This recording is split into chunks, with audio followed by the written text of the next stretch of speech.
حضرت جابر ابن عبداللہ رضی اللہ عنہ سے روایت ہے کہ پیارے نبی حضرت محمد صلی اللہ علیہ وسلم نے ارشاد فرمایا کہ سب سے زیادہ اندیشہ مجھے اپنی امت پر قوم لوط کے فعل کا ہے۔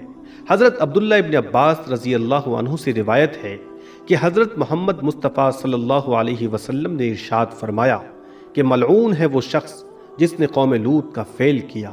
نبی کریم صلی اللہ علیہ وسلم نے فرمایا کہ اللہ رب العالمین نگاہ نہ فرمائے گا اس شخص کی طرف جس نے مرد یا عورت سے اغلام کیا۔ جب قوم لوط نے بدفعلی کی اور اس پر اڑے رہے تو اللہ رب العالمین نے ان کو عذاب سے ہلاک کر دیا۔ قوم لوط کا قصہ تفصیل کے ساتھ کتابوں میں مل سکتا ہے۔ مختصر یہ کہ قوم لوط کی بستیاں نہایت زرخیز پھلوں اور کھیتوں سے بھرپور تھی۔ جب ان کے اندر بدفعلی بڑھ گئی تو اللہ نے حضرت ابراہیم علیہ السلام کے بھتیجے حضرت لوط علیہ السلام کو اس قوم کی طرف نبی بنا کر بھیجا، تو انہوں نے قوم کو اس برے فعل سے روکنے کی کوشش کی اور اللہ کا تعارف بھی کروایا، مگر اس قوم کی سرکشی اتنی بڑھ گئی وہ کہنے لگے کہ اگر سچے ہو تو تم ہم پر اللہ کا عذاب لے آؤ۔ اس وقت حضرت لوط علیہ السلام نے دعا کی، اے میرے رب، فساد کرنے والی اس قوم پر میری مدد فرما۔ اللہ تعالیٰ نے دعا قبول کی اور قوم پر 3 عذاب مسلط کر دیے۔ سورہ ہجر کی آیت نمبر 83 اور 84 میں ذکر ہے کہ بس سورج نکلتے نکلتے انہیں ایک بڑے زور کی آواز نے پکڑ لیا، بالآخر ہم نے اس گوہر کو اوپر تلے کر دیا اور ان لوگوں پر کنکر والے پتھر برسائے۔ اللہ نے قوم لوط کی بے حیائی کی وجہ سے ایسا عذاب دیا کہ کسی امت کو بھی وہ عذاب نہیں دیا۔ اس لیے حدیث پاک میں قلم ہے کہ جس کو بھی قوم لوط جیسا عمل کرتے پاؤ تو فاعل اور مفعول دونوں کو قتل کر دو۔ ایک روایت تو یہ بھی ہے کہ جو شخص چوپایا سے بدفعلی کرے تو اس کو اور جانور کو دونوں کو قتل کر دو۔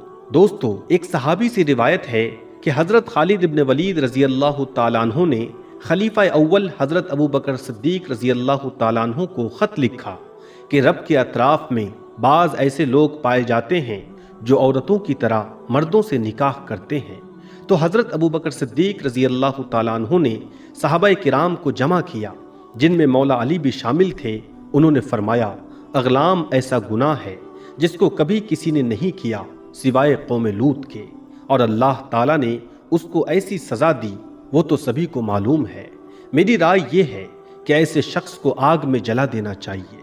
چنانچہ حضرت ابو بکر صدیق رضی اللہ تعالیٰ عنہ نے اس رائے کو پسند فرمایا۔